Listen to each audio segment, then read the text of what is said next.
কাল সারা রাত আমার জন্য জেগেছিলেন?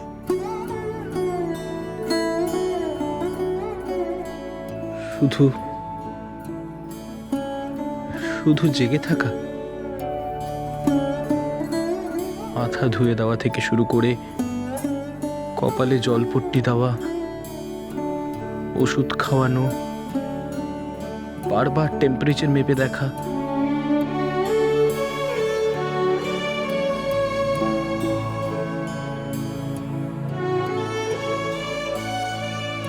কি অবাক হচ্ছ?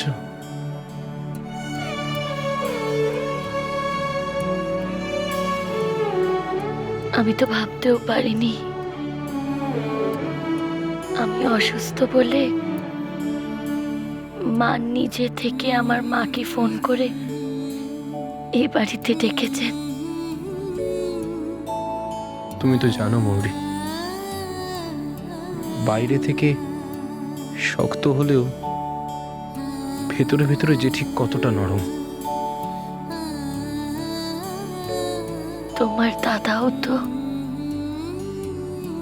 এটাই চেয়েছিল।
নীলিমা,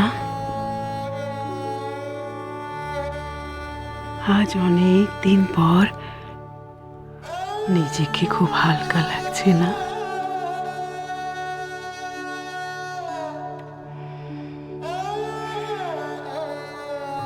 জেনে শুনে অন্যায় করলে সেই গ্লানির ভারটা বয়ে বেড়ানো খুব শক্ত।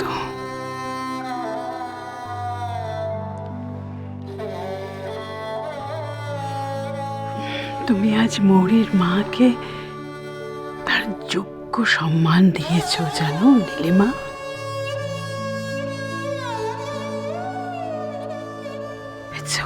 চোখে নীলিমা, নিজের ভুলটা মেনে নিয়ে নিজেকে শুধরে নেওয়া, ইটস অলরাইট। মানুষের কাছে এটাই তো একটা বিরাট বড় উপলব্ধি। বারে বারে চেয়েও মৌরিকে আমি অস্বীকার করতে পারিনি মা। পারোনি, তার কারণ মৌরিকে অস্বীকার করা অসম্ভব।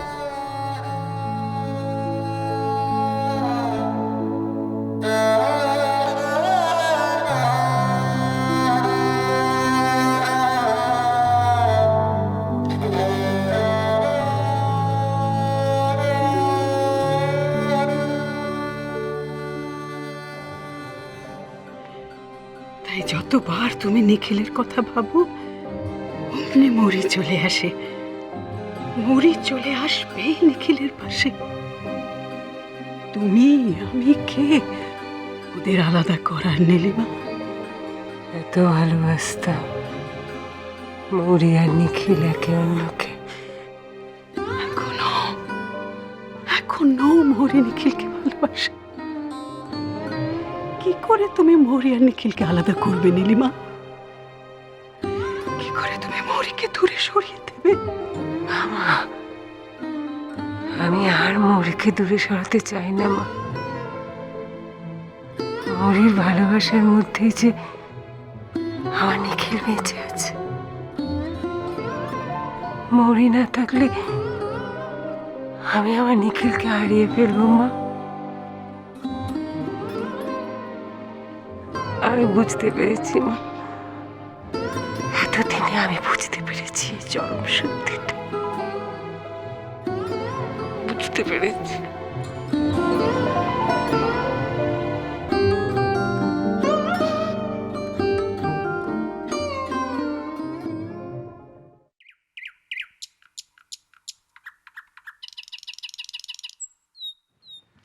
বৌমনি ওঠো ওঠো, তোমার ব্রেকফাস্ট নিয়ে এসেছি। ওটা শিগগিরই ওঠো, ম্যাডাম আজকে নিজে হাতে তোমার জন্য ব্রেকফাস্ট বানিয়েছেন। ধর দেখি, তুমি খাবে না আমি খাইয়ে দেবো, বলো। ছাদি, এত খাবার? খাও, ম্যাডাম এক্ষুনি তোমার ওষুধ নিয়ে আসবেন। বৌমনি, তোমাকে এই ঘরে দেখে না আমার ভীষণ ভালো লাগছে। ওই গেস্ট রুমে তোমাকে মানায় বলো? নিজের ঘরে কেউ অতিথি হয়? বাহ বাহ বাবা, কালে কালে কত রঙ্গই দেখবো। মুরগি ডিম সব বিছানায় বসেই চলছে। আগে চলছে, স্বয়ং এবাড়ির মালকিন ম্যাডামের হুকুম। এ বাড়িতে কেউ নিয়ম কানুন মানে না। আপনি বাইরে থেকে এসে জোর করে বৌমনির উপর নিয়ম চাপাচ্ছেন। কে? যত বড় মুখ নয় তত বড় কথা। এত সাহস তোমার! কার সঙ্গে কিভাবে কথা বলতে হয় তুমি জানো না? জানি, আপনি জানেন না কার সাথে কিভাবে কথা বলতে হয়। ছায়া, ছাদি, তুমি অন্তত চুপ করো। ধরো এগুলো, বাইরে নিয়ে যাও।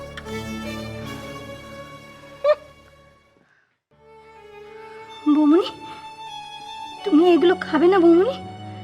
খাবো, বাইরে গিয়ে বসে সবার সাথে একসাথে খাবো। যাও। ঠিক আছে, তাই এসো। তোমাদের লাই পেয়ে পেয়ে ছায়া তো মাথায় উঠেছে। নীলিমা ওর বেয়াদবি কি করে যে সহ্য করে সেটা ভগবানই জানে। একটা কাজের লোক হয়ে। মামিমা, ছায়াদি এই বাড়িতে কত বছর ধরে আছে আপনি জানেন? ছায়াদি এই বাড়িরই একজন সদস্য। সদস্য? ছায়াদি তো আর কারোর সাথে এইভাবে কথা বলে না। সম্মান জোর করে পাওয়া যায় না, সম্মান অর্জন করে নিতে হয়। মৌরি তুমি। মামিমা, আপনি সবসময় ভুল কারণে সবসময় সবাইকে দোষারোপ কেন করেন বলুন তো? মায়ের পারমিশন নিয়েই তো ছায়াদি আমার জন্য এই ঘরে খাবারটা নিয়ে এসেছে। মানে? এই যেমন অর্কর জন্য আপনি আমাকে দোষারোপ করছেন, তার কি কোনো মানে হয়? আমরা সবাই খুব ভালো করে বুঝতে পারছি মামিমা, অর্ককে নিয়ে আপনার মনে কতটা দুশ্চিন্তা চলছে। আপনি নিশ্চিন্ত থাকুন, অর্কর সাথে মৌহার বিয়েটা যদি আপনি মেনে নেন, আমি আপনাকে কথা দিচ্ছি মামিমা, অর্কর পড়াশোনা, কেরিয়ার কোনো কিছুই নষ্ট হবে না। অর্ক যদি একবার বাড়ি ছেড়ে চলে গিয়ে বিয়ে করে, তখন ওর ওপর আমাদের আর কোনো কন্ট্রোল থাকবে না মামিমা। ও আমাদের হাতের বাইরে হয়ে যাবে। নিজের পায়ে দাঁড়ানোর জন্য, নিজের বউ বাচ্চাকে সাপোর্ট করার জন্য তখন ও হাতের সামনে যা পাবে তাই করবে।